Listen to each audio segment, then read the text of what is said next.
I always wake up at the same time, 3:07 a.m. No alarm, no noise, just a feeling like something gently tugging at my consciousness, whispering me awake. At first, I thought it was stress. I had just moved into this apartment, new city, new job, unfamiliar ceilings. But after 2 weeks, I couldn't keep calling it coincidence. My name is Rachel. I'm 31. I moved here for a fresh start. New job, new walls, no baggage. I'm an architect.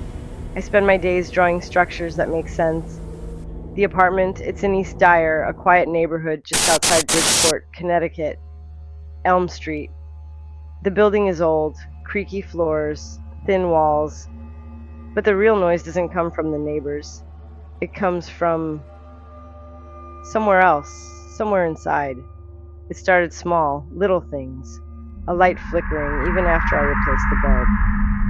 My bedroom door creaking open just a little, even though I always shut it tight. And then the footsteps. Not loud, not obvious.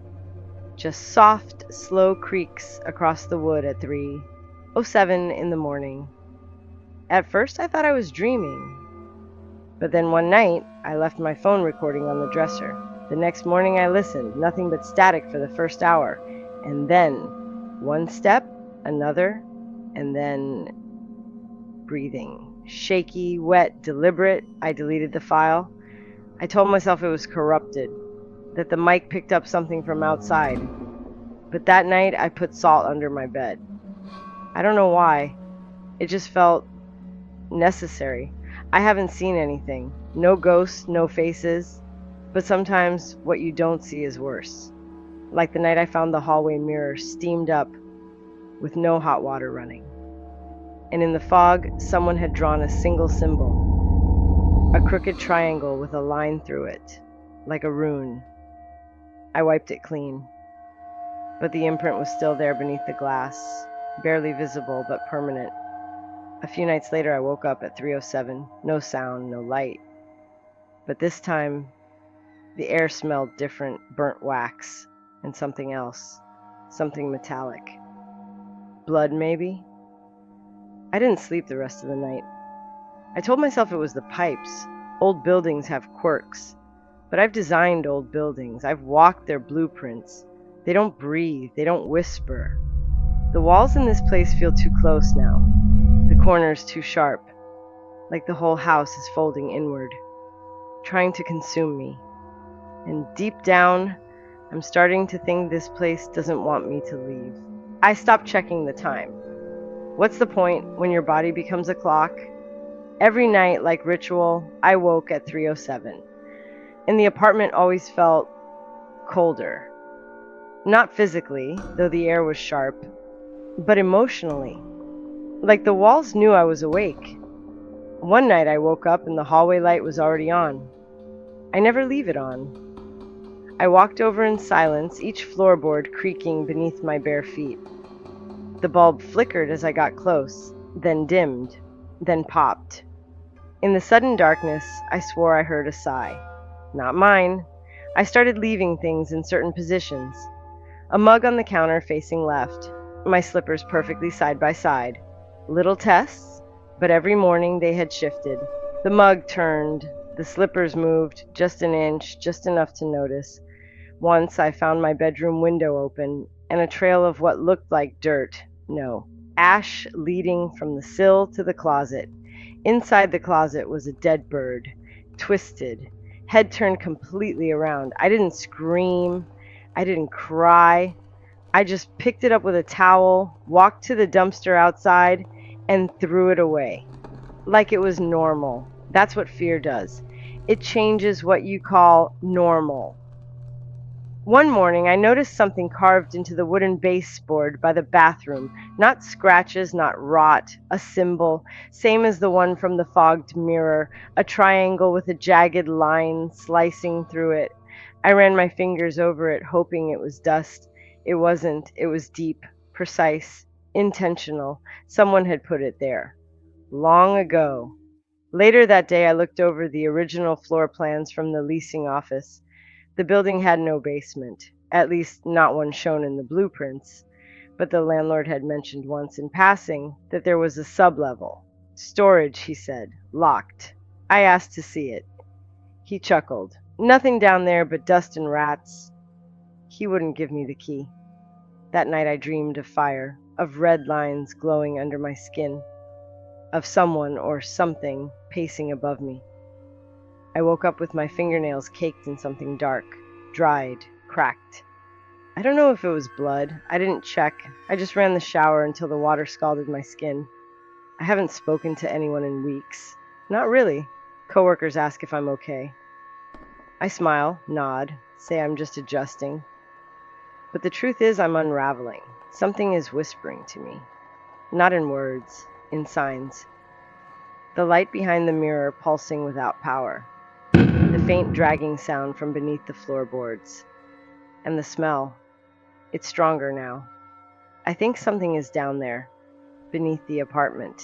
The key was rusted. I found it tucked inside the kitchen vent, wrapped in a piece of yellowing cloth. It hadn't been placed there accidentally. The cloth was covered in symbols, hand-drawn, erratic.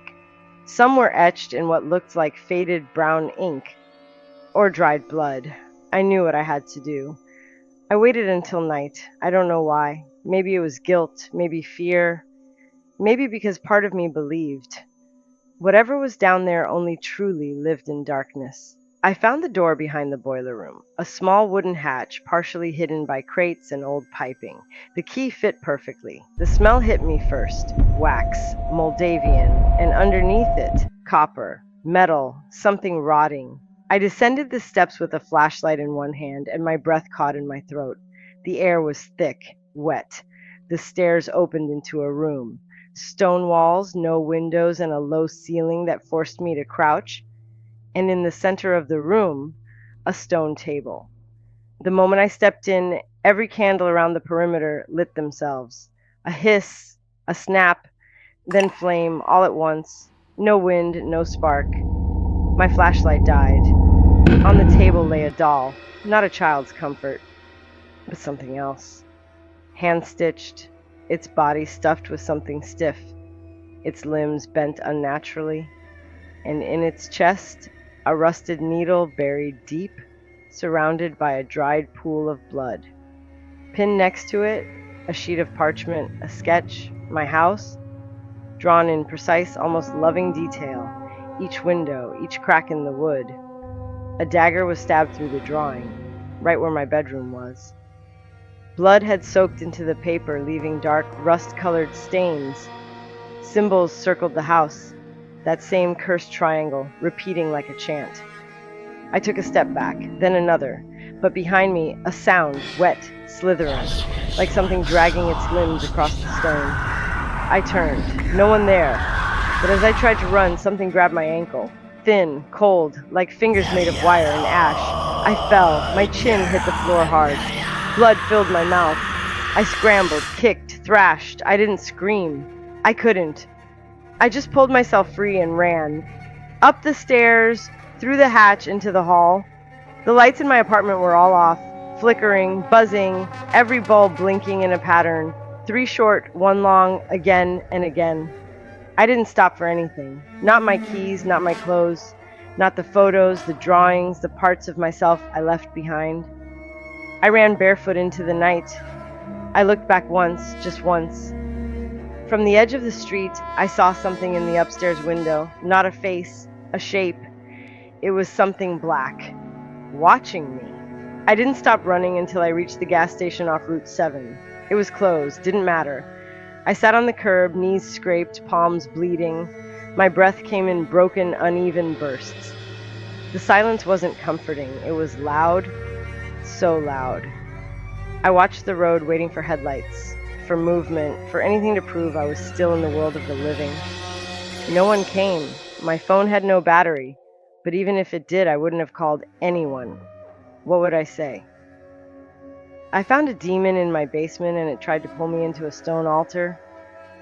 No. Some things stay buried, like whatever's under that house. I never went back. I never even canceled the lease. I let it rot. The landlord left me voicemails for weeks. Then he stopped. I moved across the country. Seattle, it rains a lot. I like that. The gray keeps things soft. Shadows don't stand out as much. I kept the lights on for months, slept with salt at the windows, put iron nails above every doorframe. And after a while, I forgot how it felt. Forgot the breath on my neck, the hum in the walls, the whisper in the static. It's been 2 years, 2 whole years. And for the most part, I'm okay. But sometimes, just sometimes, I wake up at 3:07, not always. And when I do, I lie there, eyes open, frozen, because I know that house still remembers me. And part of it never let me go.